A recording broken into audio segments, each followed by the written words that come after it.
Welcome to the deep dive. Today, we're plunging into the world of wearables, specifically focusing on the Fitbit Versa 4. That's right. We've really dug into a bunch of sources, a super detailed review, other research to unpack what makes this smartwatch tick, who it's really for, and where it sits in this crowded market. Yeah, it's a busy space. Our mission, like always, is to cut through the noise and give you the key takeaways so you're instantly up to speed on this device. And this deep dive into the Versa 4 is, I think, particularly interesting because it really sits at a kind of crossroads. Also, Well, it blends pretty solid fitness tracking with, let's say, a selective set of smartwatch features. okay. For a lot of people, that's a good balance, maybe even ideal. But as we'll get into, there are some significant trade-offs, especially now that Fitbit's part of Google. Right, the Google factor. Exactly. So the goal isn't just to list features, but to explore why those features, or maybe the lack of certain features, actually matter in, your daily life. The first impression. Design and major usability upgrades. Okay, so let's kick things off with that first impression, the look and feel.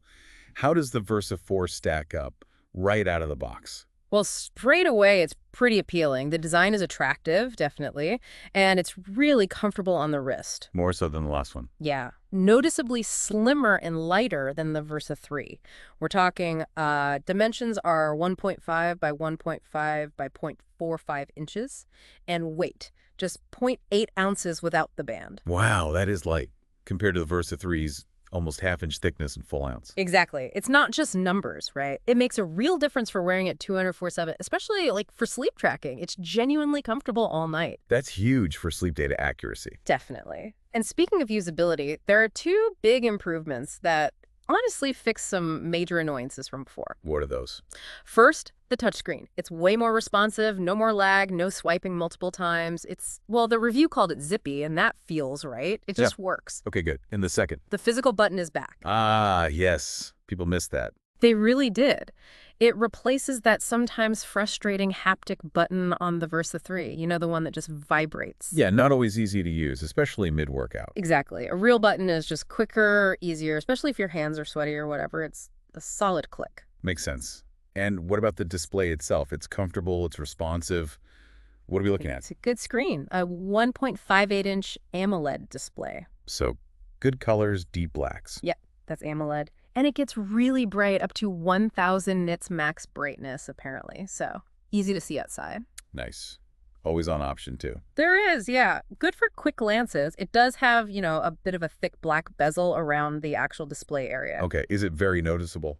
It can be, but honestly, if you use a watch face with a black background, it blends in pretty well. You kind of don't even see it. Smart. Ah. And what about making it your own? Customization, durability, Plenty of watch faces to choose from, so you can personalize the look quite a bit. and bands. Crucially, it uses the same 24mm straps as the Versa 3 and the Sense line, so if you're upgrading or have old bands, that's handy. Good compatibility, Yeah, those fancy accessory bands, like the leather one mentioned, they cost extra. naturally. One small note from the testing the little latches to release the band stick out just a tiny bit. Oh, any issues with them coming loose? Nope, apparently they stayed secure during testing, so probably not a real-world problem. And for durability, it's water-resistant down to 164 feet. So, swimming, showering, no problem. Exactly. Safe for the water. 2.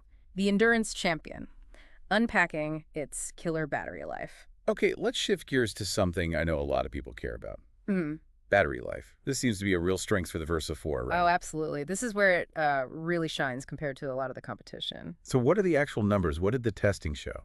In real-world use, it was pretty impressive, with the always-on display turned on and the screen brightness cranked up to max. Okay, so pretty heavy usage. Right. Even then, it lasted a solid 4 days between charges. 4 days with always on. That's really good. It is. And if you turn the always-on display off and just use like normal brightness settings, Yeah. then it stretches much further, almost a full week, about 6.5 days before it hit low battery mode. Wow, nearly a week. Yeah. What happens in low battery mode? Does it just die? No, it tries to conserve power. It dims the screen, reduces vibrations, and turns off things like the GPS and voice assistant. Basically buys you a bit more time if you can't charge right away. Handy. So how does this stack up against, say, an Apple Watch or a Galaxy Watch? Well, that's where the difference is stark. You look at the Pixel Watch or the Samsung Galaxy Watch 6 series. With their always-on displays, you're often looking at maybe a day. maybe a bit more if you're lucky. So 4 days versus 1 day is a massive difference. Huge. Fitbit's official claim is 6 days, by the way, which matches the Sense 2 and the Versa 3. Okay. So it's definitely delivering on that promise, or even exceeding it slightly in some scenarios. Is it the absolute best battery life you can get in any wearable? Not necessarily the absolute king. If maximum endurance is your #1 goal, you might look at something like the Garmin Venu Sq. That one can apparently push up to 9 days. Okay, good context. But for a full-featured smartwatch with a nice display like this, the Versa 4's battery life is definitely in the top tier. It's a major selling point. 3, the core mission: fitness and health tracking deep dive. All right, let's dive into the Versa 4's core mission, health and fitness tracking. What's under the hood? What sensors are powering all this? Yeah, this is obviously Fitbit's bread and butter. It's packed with sensors. You've got built-in GPS and GLONASS for outdoor tracking without your phone. Essential for runners and cyclists. Definitely. Then there's the optical heart rate sensor, of course. Red and infrared sensors for blood oxygen saturation, SpO2. Okay. An altimeter, so it tracks floors climbed based on elevation changes. A standard 3-axis accelerometer for steps and movement. And a device temperature sensor. Temperature, what's that used for? Primarily for tracking overnight skin temperature variation. That's one of the newer metrics they've added. Interesting. So with all those sensors, what can it actually track? You mentioned a jump in exercise modes. Yeah, a big jump. It now supports 40 exercise modes, which is double the 20 on the Versa 3. Wow. What kind of activities are we talking? A really wide range. Your standards like running, cycling, swimming, weights, but also things like yoga, Pilates, kickboxing, golf, even cross-country skiing.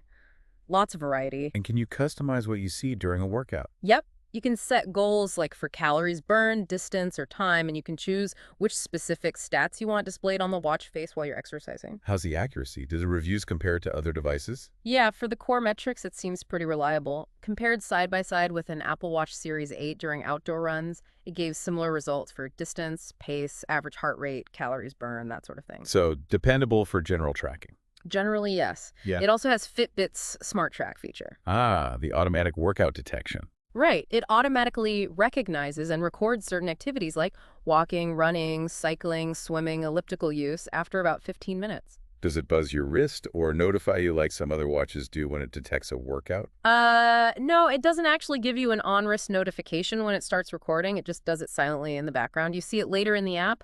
Apple Watch and Samsung Galaxy Watch will usually prompt you. Okay, a slight difference there. Any nuances with accuracy? Any areas where it might struggle? Yeah, there's an important point, especially for more intense training. It seems the Versa 4 can sometimes be a bit slow to react to rapid changes in heart rate. Like during intervals? Exactly.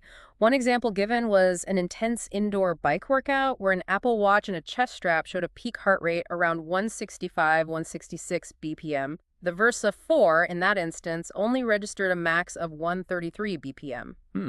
That's quite a difference.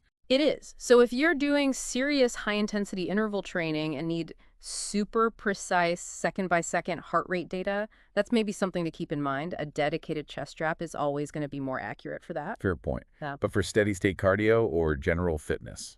For that, it seems perfectly fine. And the built-in GPS is good, connects quickly, shows your real-time pace and distance right there on your wrist. No phone needed for that. Correct.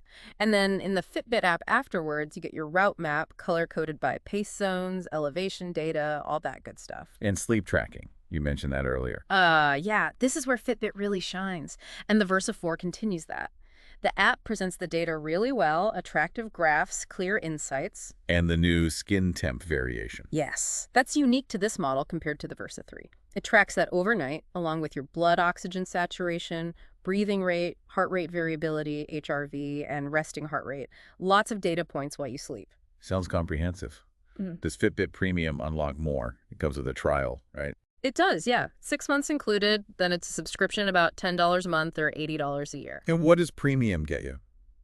It unlocks deeper insights. Like, it'll tell you the specific factors that contributed to your nightly sleep score or your stress management score. You also get 90-day trend graphs for your health metrics, which is useful. And the readiness score. Right, the daily readiness score is also a premium feature. It looks at your recent activities, sleep, and HRV to tell you how prepared your body is for a workout that day. So it might give you a score like 92 out of 100 and say excellent readiness, suggesting you're good to go hard. Or it might suggest prioritizing recovery. Okay, so it guides your training intensity. Yeah. So putting all this fitness tracking together, who is this watch really for? Is it for serious marathon runners or triathletes? I'd say it's best positioned for the casual exerciser or someone who likes to mix things up with different activities. Why not the serious athletes? Well, they might find it lacking some of the really advanced metrics. For example, it doesn't give you running cadence or stride length. For indoor rowing, it won't track total strokes or stroke rate, things you might find on, say, that Garmin Venu Sq again. All right. And it also doesn't track the really advanced running dynamics like ground contact time or vertical oscillation that you can get on some Apple Watch and Samsung Galaxy Watch models now. Gotcha. So great for general fitness and health, maybe not for hardcore performance analysis. That sums it up pretty well. 4. The smartwatch experience, apps and connectivity trade-off. Okay, now let's get into the smartwatch side of things. And this is where things get, well, really interesting with the Versa 4. There have been some pretty big changes, haven't there? Yeah. This is probably the most significant and maybe controversial aspect. The big headline is, the Versa 4 does not support third-party app downloads. Wow, none at all. Except clock faces. Except clock faces, exactly. This is a major step back from the Versa 3, which had, access to hundreds of apps through the Fitbit app gallery. So things like Spotify, Strava, weather apps, gone. Gone. Even some of the apps that used to be preloaded, like Spotify, Pandora, Deezer for music control, they're not there anymore. What's Fitbit's or Google's reasoning for this? Their official line is that these devices, the Versa 4 and Sense 2, are specifically health and wellness-focused devices. So they're intentionally limiting the smart features to keep it focused. That seems to be the strategy, yeah. It creates a clearer distinction between this line and, say, the Google Pixel Watch, which runs Wear OS and has the full Google Play Store with tons of apps. So if you want apps, Google would prefer you buy a Pixel Watch. That appears to be the direction, yes. It simplifies the Versa line, focuses it, but definitely removes functionality that some users valued. Yeah, that's a big trade-off. So what can it do in terms of smart features? What's left? It's not totally bare bones. You do get Amazon Alexa built in. Go ahead, voice assistant access. Yep. You can ask questions, set timers, control smart home stuff. You get answers via the speaker or as text on the screen. Oddly, no Google Assistant, despite being a Google product now. That is strange. Yeah. Maybe coming later. Maybe. Hard to say. Payments are handled by Google Pay now, replacing Fitbit Pay. How's that transition? It's happening in phases, apparently. They say it offers the same great features and a more integrated Google experience. Testing showed it was easy to set up and worked fine for contactless payments. Good. What else? Google Maps integration is new. Oh, maps on the wrist. That sounds useful. It is, but it's limited. You have to start the navigation on your phone first. Ah, all right. Then the watch will give you turn-by-turn text directions, arrows, and vibration cues, but there's no actual map view displayed on the watch itself. And your phone needs to stay nearby. Yep, needs to stay connected via Bluetooth the whole time, so it's more like a remote display for directions initiated on your phone. Still handy, but not fully independent navigation. Got it. Anything else on the connectivity front? Calls. Yes, on-wrist Bluetooth calls. You can accept incoming calls and talk through the watch's speaker and microphone. But you can't make calls from the watch. Correct. No initiating outgoing calls. But for quickly answering a call when your phone isn't handy, it works. Audio quality was apparently decent in quiet environments. Okay, so a focused, somewhat limited set of smart features compared to its predecessor or other smartwatches. Exactly. Health and fitness first, basic smarts second, that's the Versa 4 philosophy now. V, the ecosystem, setup, and Google integration. Let's talk about getting started, setting up the Versa 4 and dealing with that whole Google integration aspect. How easy is the initial setup? It's pretty straightforward, actually. You need the Fitbit app on your phone, of course. Compatible with Android 9 or newer and iOS 15 or newer. Standard stuff. Yeah. Pairing via Bluetooth is simple. Usually there's a software update required right away, which might take, say, 20 minutes or so. During that setup flow, it walks you through connecting things like Amazon Alexa, enabling the on-wrist calls feature, and setting up the Google Maps turn-by-turn directions if you want them. Just a few taps. Simple enough. Now, the Google account migration. This is a big one. It is. It's mandatory now for new users. If you're setting up a Fitbit device for the first time, you must use a Google account to log into the Fitbit app. There's no longer an option to create a separate Fitbit account. And for existing Fitbit users, people with years of data. They get a bit more time. Existing users can stick with their current Fitbit login details for now, but the deadline is 2025. After that, everyone will need to migrate to a Google account to continue using Fitbit services. Okay, so it's coming for everyone eventually. How smooth is that migration process itself? The reports say it's pretty painless, takes just a few minutes. It basically prompts you to log into your Google account. And your data. Crucially, before migrating, it gives you the chance to review all your existing Fitbit health and wellness data, height, weight, activity history, sleep logs, everything. And you have the option to delete any of it before it gets moved over to be associated with your Google account. Ah, okay, so you have some control there. Yes. And you also review any apps you previously connected to your Fitbit account and can disconnect them. Google has also made a point of stating that your Fitbit health and wellness data will not be used for Google Ads. That's a key reassurance for many people, I imagine. Absolutely. Privacy is a big concern there. But yeah, the transition itself seems quick. It really cements Fitbit's place within the wider Google ecosystem. Makes sense. Yeah. Once you're all set up and running, how's the actual Fitbit operating system on the watch? Easy to get around. Oh yeah, it's very intuitive. Really simple navigation. Right. Swipe down from the clock face to get your quick settings, brightness, do not disturb, sleep mode, things like that. Okay. Swipe up to see your notifications from your phone. Swipe left or right to cycle through these customizable tiles or widgets. They show your key stats at a glance steps, current heart rate, sleep summary, weather forecast. Nice and simple. Yeah. And the physical button. Yep, that button we liked earlier. A single press wakes the screen or takes you back to the main clock face from wherever you are. And a long press. You can customize that, set it as a shortcut to open your favorite app, maybe start a workout or launch Alexa, whatever you use most. Cool. So overall, a clean, easy-to-learn interface.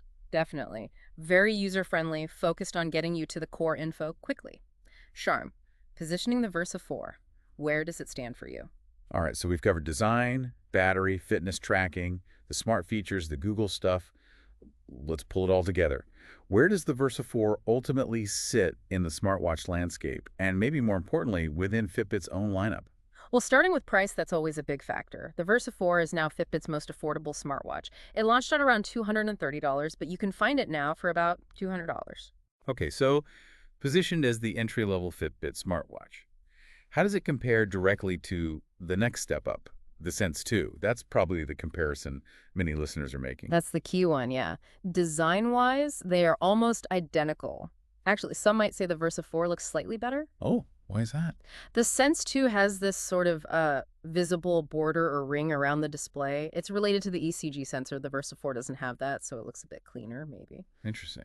But the main difference is sensors, right? What extra does the Sense 2 offer for its higher price? $300 versus $200. Exactly. The Sense 2 adds 3 key health sensors that the Versa 4 lacks. First, a continuous electrodermal activity sensor SETA for all-day stress tracking. Okay, more advanced stress monitoring. Second, an electrocardiogram sensor, ECG, which can take readings to check for signs of atrial fibrillation, a type of irregular heart rhythm. Important for heart health awareness. And third, it has a dedicated skin temperature sensor that provides more precise temperature readings rather than just the variation tracking on the Versa 4. So advanced stress, ECG, and more precise temperature on the Sense 2. Correct. Those are the main functional differences. So the recommendation generally boils down to this.